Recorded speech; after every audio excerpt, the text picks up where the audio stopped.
Vous savez qu'il y a des gens qui peuvent perdre leur foyer à cause de leur propre comportement. Il y a des personnes qui sont dans le couple et qui ont du mépris pour leur conjoint. Je vais vous donner un exemple.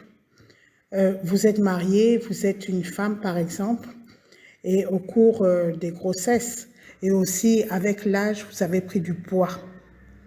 Et parce que vous avez des enfants dont vous devez vous occuper, vous n'avez plus trop le temps d'aller dans les ongleries, aller vous faire une manicure, pédicure, être bien coiffé, faire des massages, des soins du visage et tout. Vous n'avez plus trop le temps.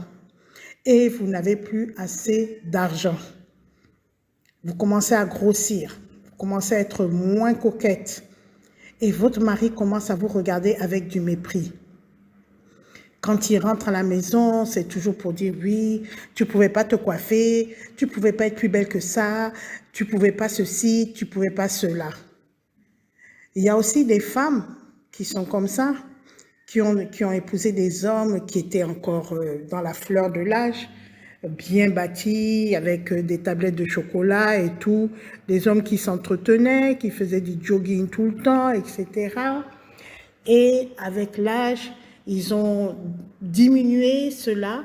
Ils ne sont plus, leur corps n'est plus aussi, comment dirais-je, aussi ferme. Ils commencent à prendre de la graisse, ils commencent à s'empâter. Avec les problèmes au niveau du travail, il n'a plus trop le temps d'aller dans les salles de gym pour garder son corps en bon état. Il commence à être soucieux, donc il commence à avoir des cheveux blancs ou il commence à avoir une calvitie naissante, etc. Et la femme, au fur et à mesure, elle se dit, mais quel est l'homme que j'ai épousé? Et moi, j'avais épousé un Apollon, un très très beau, bel homme, bien bâti et tout.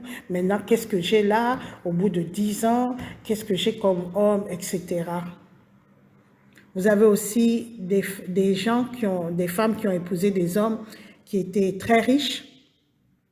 Et puis, il est arrivé un imprévu, soit que la société a fait faillite, soit qu'il a été licencié de son emploi, soit qu'il n'est plus membre du gouvernement.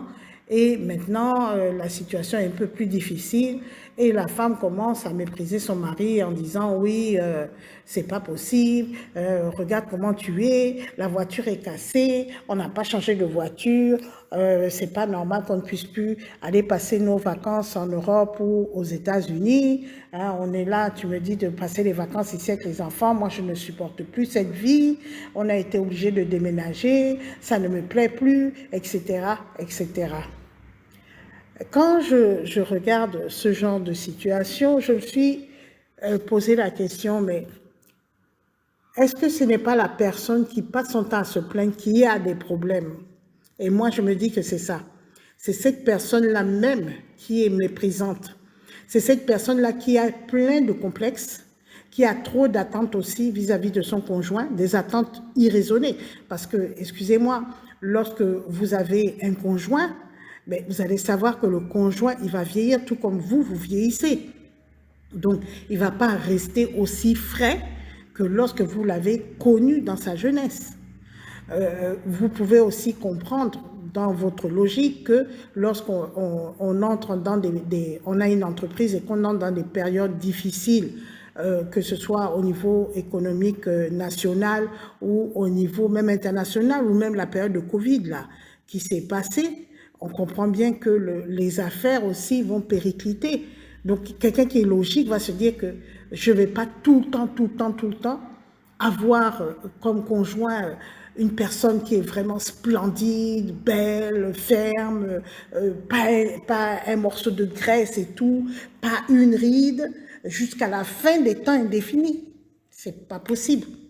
Sachant très bien que le plaignant, hein, le mépriseur ou la mépriseuse, eh bien, il est lui-même en train de vieillir.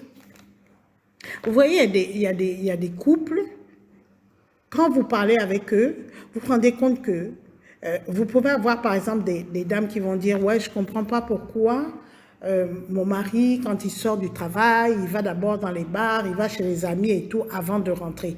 Ou bien il va chez ses parents avant de rentrer. » Mais pose-toi d'abord la question, pourquoi il n'a pas le plaisir de rentrer d'abord à la maison? Pose-toi cette question-là. Qu'est-ce qui le fait fuir de la maison? Qu'est-ce qui le fait fuir de la maison? Et c'est pareil pour ta femme. Il y a des femmes qui, au lieu de rentrer à la maison, elles vont d'abord chez les copines ou dans les brochetteries, etc. Et quand elles rentrent, c'était tellement tard qu'il n'y a plus de communication avec le conjoint et elle dort. Quand vous lui posez la question, elle dit, j'ai pas envie de voir mon conjoint, il me dégoûte. Et il y a des hommes aussi comme ça.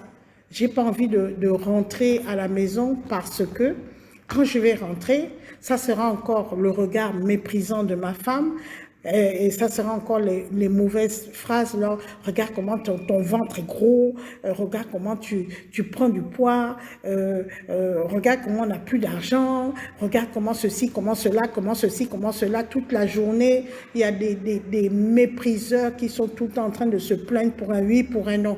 Dans toute une journée, vous imaginez 24 heures, vous n'avez pas une seule phrase de félicitations. Vous n'avez pas un seul regard d'admiration pour votre conjoint, mais c'est seulement des plaintes, c'est seulement des regards méprisants. Et moi, je me dis que c'est le mépriseur qui a un problème. C'est le mépriseur. C'est lui-même qui a un problème de complexe, c'est lui-même qui a un problème d'attente. Il attendait peut-être trop du mariage. Il se faisait une illusion. Je suis désolée, monsieur les hommes, vous n'avez pas épousé une poupée Barbie parce que la poupée Barbie, même pendant 10 ans, elle reste poupée Barbie. Mais un être humain, c'est pas pareil. Et vous, les femmes aussi, vous n'avez pas épousé Ken, le mari de la Barbie. C'est vrai que vous avez épousé un homme qui fait du sport, qui est bien bâti et tout, qui a tous ses cheveux et tout, mais avec l'âge, tout ça va disparaître. Vous n'avez pas épousé aussi un compte en banque en vous disant que non, j'ai épousé un homme riche, donc jusqu'à la fin des temps, je vivrai dans l'opulence, je vivrai dans la richesse, on sera toujours dans les voyages en première classe, et ceci et cela. C'est pas ça que vous avez épousé. Si c'est ça que vous avez épousé, c'est que vous avez fait un mariage irréaliste. Vous avez fait un mariage qui est basé sur des critères qui ne sont pas normalement les critères du mariage. On ne se marie pas parce qu'on veut une poupée Barbie ou un Apollon à côté de nous toute notre vie. Ça, c'est trop basique. On ne se marie pas pour ça. On ne se marie pas parce qu'on veut tout le temps voyager en première classe dans les avions.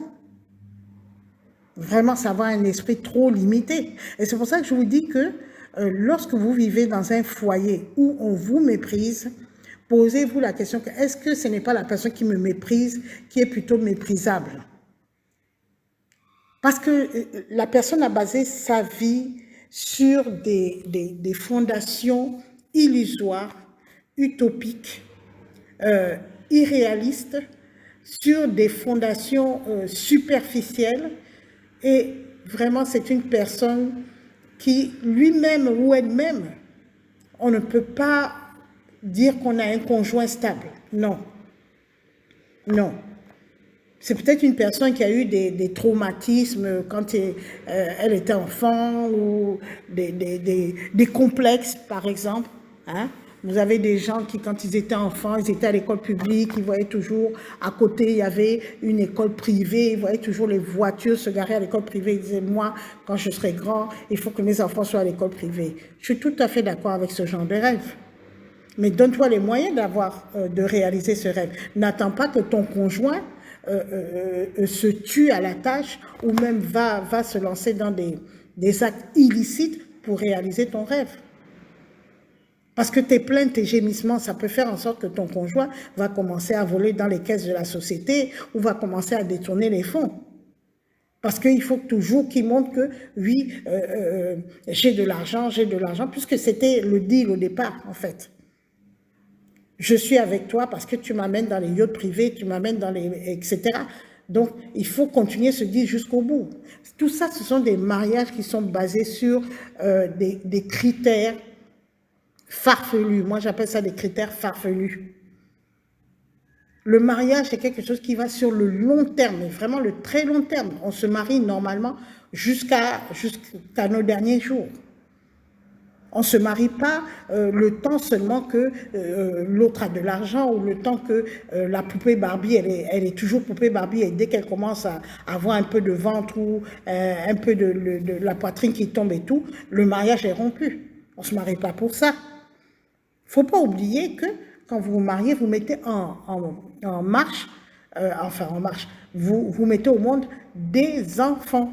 Et ces enfants-là, ils ne sont pas là seulement le temps que maman soit toujours belle ou le temps que papa ait toujours de l'argent ou que papa soit toujours bien avec ses cheveux entiers, il n'a pas de calvitie et tout. Et après, une fois que le physique de l'un ou l'autre des conjoints change, eh bien, le mariage s'arrête, les enfants disparaissent aussi. Ils se volatilisent. Non, les enfants, ils sont là, ils restent là. C'est là le problème. Et c'est pour ça qu'on ne se marie pas comme ça, sur des critères aussi terre à terre. Parce que quand on se marie, on fonde quelque chose, on fonde une famille, on fonde une entreprise, en fait, si vous voulez. C'est comme une entreprise que l'on draine pour aller le plus longtemps possible. Cette entreprise n'est pas basée sur ce genre de critères. Mais vous avez les mépriseurs éternels. Il y a des gens, je vous assure qu'ils vont vous dire, je ne peux pas rentrer à la maison, je stresse quand je dois rentrer à la maison. Parce que dès que je rentre, dès que j'ouvre le portail, je vois le regard de mon conjoint, j'ai envie de retourner tout de suite dehors.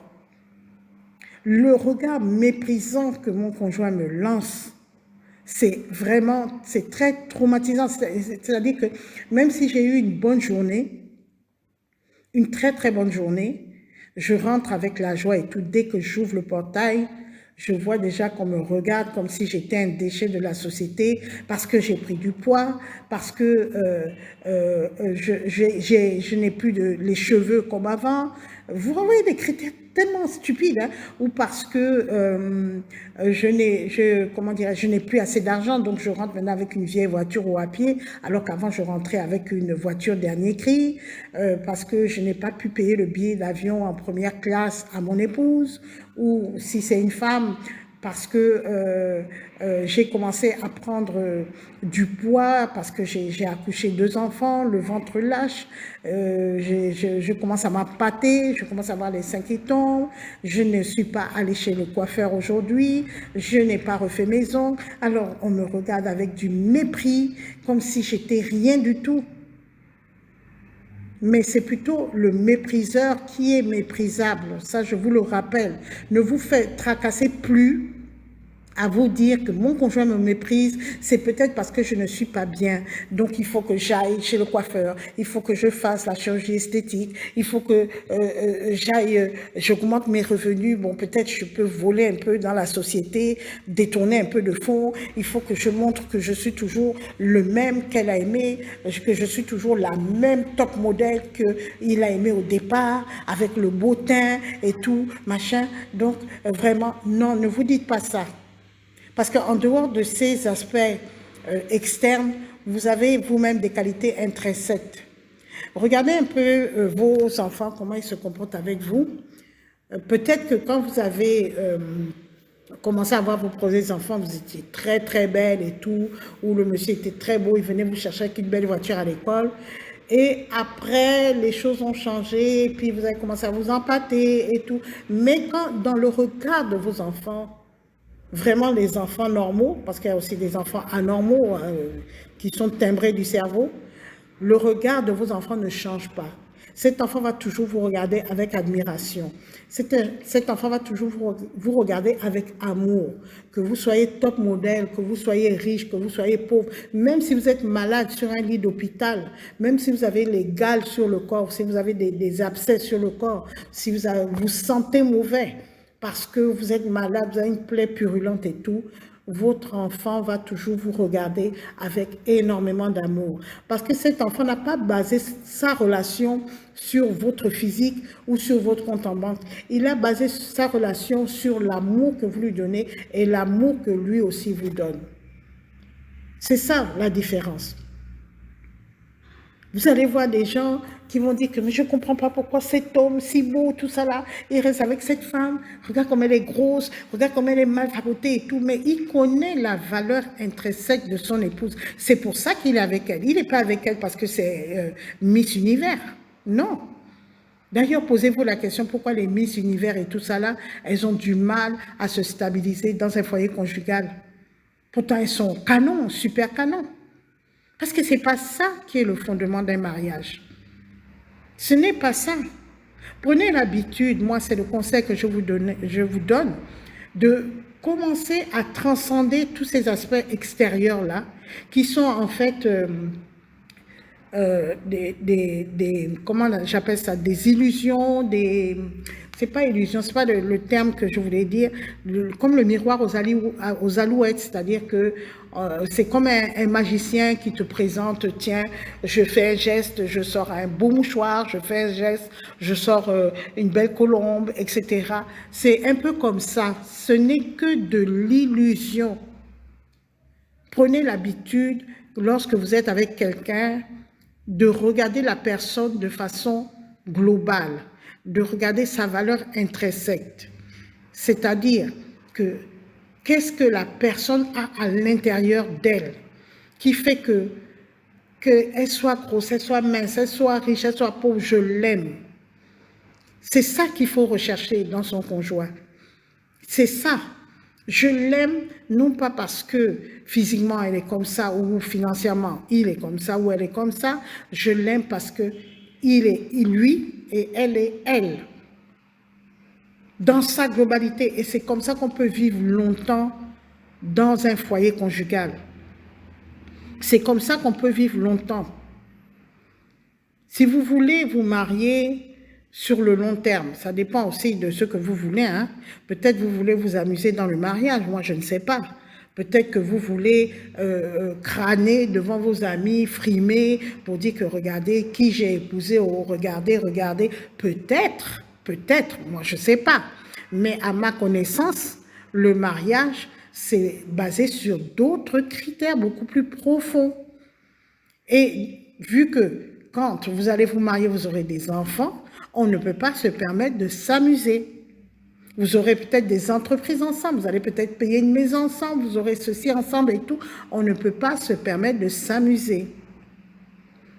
Et c'est valable pour toutes les relations que vous avez. Si vous êtes par exemple dans un lieu de travail, vous allez dire oui, moi je préfère tel collègue parce qu'il est beau, il est toujours bien fringué, ses costumes sont toujours propres.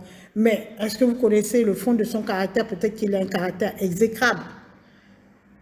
Et c'est pareil, vous pouvez avoir une collègue, elle est super belle, toujours bien habillée. Vous savez, dans les bureaux, vous avez des femmes vraiment qui sont très, très bien habillées. Mais peut-être que c'est une femme exécrable. Peut-être que si vous allez dans sa maison, c'est une poubelle. Ou dans sa maison, quand elle enlève sa tonne de maquillage, elle n'est pas si belle que ça. C'est ça. Basez-vous sur la valeur intrinsèque de la personne. Il faut qu'on arrête de se lancer dans le mariage avec des critères que il est beau, elle est belle, on se marie, machin. Non, laissez ça. Parce que le taux de divorce est astronomique et les conséquences sont très dramatiques sur les enfants, les petits-enfants, etc. Parce que au départ, le mariage était basé sur des critères vraiment qui ne doivent même pas exister quand on est en mariage. Regardez votre mari. Qu'est-ce qu'il apporte dans ma vie? C'est vrai, il n'est plus aussi, son corps n'est plus aussi ferme qu'avant. Il a commencé à vieillir, il a commencé à s'empâter, il a commencé à avoir de la calvitie. Il a moins d'argent qu'avant parce qu'il a eu des problèmes. Mais est-ce à dire que je ne l'aime pas? Entre-temps, il me donne de l'affection. Il est présent pour moi, il est présent pour les enfants. Quand j'ai un problème, il est là. Il m'entoure de beaucoup de choses. Il me regarde avec admiration. Il me soutient psychologiquement, etc., etc. C'est ça qui fait que je reste avec cet homme. Même quand il va vieillir, quand il aura les cheveux blancs, quand il marchera avec une canne, je reste avec lui parce qu'il m'apporte tellement dans sa vie, dans ma vie plutôt. Il est tellement important dans ma vie que tous les autres critères là, moi je n'en tiens pas compte. Et ma femme, si je suis un homme, c'est pareil. C'est vrai, elle a pris du poids. Elle a porté mes enfants. Elle n'a plus la taille mannequin comme avant. Elle a porté mes enfants. Et même ce gros ventre ou ce ventre un peu flasque qu'elle a, j'aime encore plus ce ventre flasque parce que c'est la signature de mes enfants. C'est l'empreinte de mes enfants. C'est l'empreinte que mes enfants ont laissée sur son corps. J'aime ces seins tombés parce que c'est l'empreinte que mes enfants ont laissée sur son corps. Quand je vois ces seins tomber et que je pense à sa poitrine avant, je me dis, mes enfants étaient bien nourris. J'aime des fois qu'elle n'a pas le temps d'aller chez la coiffeuse et tout, parce que je me dis, c'est parce qu'elle s'occupe de la maison. Quand je rentre à la maison est toujours bien, les enfants sont équilibrés, hein, mon linge est repassé, la nourriture est bien faite. C'est pour ça qu'elle n'a pas eu le temps, mais ce n'est pas grave. Je l'aime avec ses ongles non manicurés, avec, je ne sais pas moi, ses cheveux un peu vieillis sur la tête. C'est ce que j'aime, parce que c'est la signature de tout ce qu'elle fait pour moi dans ma vie. C'est l'empreinte de tout ce qu'elle fait pour moi dans ma vie. Et j'aime tout ça, j'aime ce qu'elle devient actuellement. J'aime voir qu'elle a maturisé, elle a changé. Je me dis, oh, vraiment, c'est une belle femme. C'est ça, le véritable amour. Et puis moi aussi, j'ai une chose à dire. Il y a beaucoup d'hommes qui se plaignent que leur femme ne s'entretient plus. Mais est-ce que vous, les hommes, vous leur donnez les moyens de s'entretenir? C'est ça. Est-ce que vous leur donnez les moyens financiers? Parce que les moyens financiers, excusez-moi, et le temps. Quand vous êtes le genre d'homme qui dit que, bon, chez moi, je n'ai pas besoin de femme de ménage, ma femme va faire le ménage. Ok, d'accord, votre femme va faire le ménage. Je ne mange pas la nourriture que la femme de ménage prépare. Ma femme va tout faire. C'est vrai, beaucoup de gens ne mangent pas la nourriture de la femme de ménage, je comprends. Mais vous n'allez pas dire que c'est votre femme qui doit forcément écailler le poisson, couper les morceaux de viande ou couper les oignons. Ça, la femme de ménage peut le faire. C'est l'épouse, là je suis d'accord, parce que c'est ce que je fais aussi, qui fait le repas, c'est-à-dire qui prend les oignons qui ont été coupés par la femme de ménage, qui prend les morceaux de viande qui ont été coupés par la femme de ménage, qui prend comment on appelle ça, le poisson qui a été écaillé par la femme de ménage et maintenant qui prépare. Mais vous n'allez pas lui dire que non, une bonne épouse doit écailler elle-même, surtout si vous avez votre belle-mère à la maison, c'est la catastrophe. Oui, c'est quelle femme, hein, elle n'écaille pas le poisson, elle ne coupe pas les oignons, mais ce n'est pas le rôle d'une épouse. Une épouse, elle a autre chose à faire que d'écailler le poisson ou de couper les morceaux de viande ou les oignons. Certes, elle va préparer. Et c'est même un plaisir quand tout est déjà coupé, tout est déjà apprêté. Il n'y a pas de problème, ce n'est juste qu'un mélange qu'on fait et on le prépare avec amour. Mais vous ne pouvez pas tout exiger d'une femme. Oui, c'est quelle femme paresseuse, elle ne balaye pas la maison, elle a pris une femme de ménage, elle gaspille l'argent de mon fils parce que madame ne veut pas balayer la maison. Mais il faut savoir ce que vous voulez. Vous ne pouvez pas avoir le beurre, l'argent du beurre, le pain, je ne sais pas moi. Il faut choisir. Si vous voulez une femme, que votre fils ait une femme toujours belle, mais donnez-lui le temps libre pour qu'elle soit toujours belle. Donnez-lui aussi les moyens financiers. Voilà. Il faut mettre le paquet pour avoir ce qu'on a. Mais moi, je reviens toujours au fait que c'est utopique. Utopique, hein, allez voir dans le dictionnaire ce qu'on appelle utopie, c'est-à-dire c'est un rêve qui est irréalisable en fait. De penser qu'on va se marier avec quelqu'un qui va garder sa jeunesse jusqu'à 50 ans, 80 ans, avec quelqu'un qui va être toujours riche, s'il est toujours riche, gloire à Dieu. S'il est encore plus riche qu'avant, oh, gloire à Dieu, moi je m'en vais, je l'épouse tout de suite. Mais il peut arriver des aléas. Il faut en tenir compte parce qu'on n'épouse pas le portefeuille de quelqu'un ou le compte en banque de quelqu'un, on épouse une personne. Du moins, c'est ce qui devrait arriver. Voilà, j'ai terminé mon message juste pour vous dire que revoyez toujours vos critères avant de vous marier. Il faut toujours savoir pourquoi je me marie. Il faut d'abord savoir qu'est-ce que moi j'attends du mariage. Quand je veux me marier, comment je veux que ma vie soit. sachant très bien qu'il peut y avoir des aléas, des imprévus, etc. Qu'est-ce que j'attends concrètement? Comment je me vois dans 1 an, dans 2 ans? Comment je me vois dans 10 ans? Comment je me vois dans 20 ans quand mes enfants seront à l'université? Comment je me vois avec mon conjoint lorsque nous serons retraités? Il faut vous projeter sur les années futures, sachant très bien qu'un mariage n'est pas un contrat à durée déterminée, c'est un contrat à durée indéterminée. Donc, il faut vous projeter plus tard. Ça sera comment? Est-ce que ça me plaira? Est-ce que je pourrai supporter? Est-ce que, au contraire, je serai encore plus heureuse? Le fait d'être avec mon conjoint, est-ce que ça me rend heureuse ou heureux? Est-ce que je suis pressée de rentrer à la maison parce que je serai avec mon conjoint? Vous voyez, ce sont les questions qu'il faut se poser. Voilà, j'ai terminé mon message. J'espère qu'il vous sera utile et je vous dis au revoir et que Dieu vous bénisse.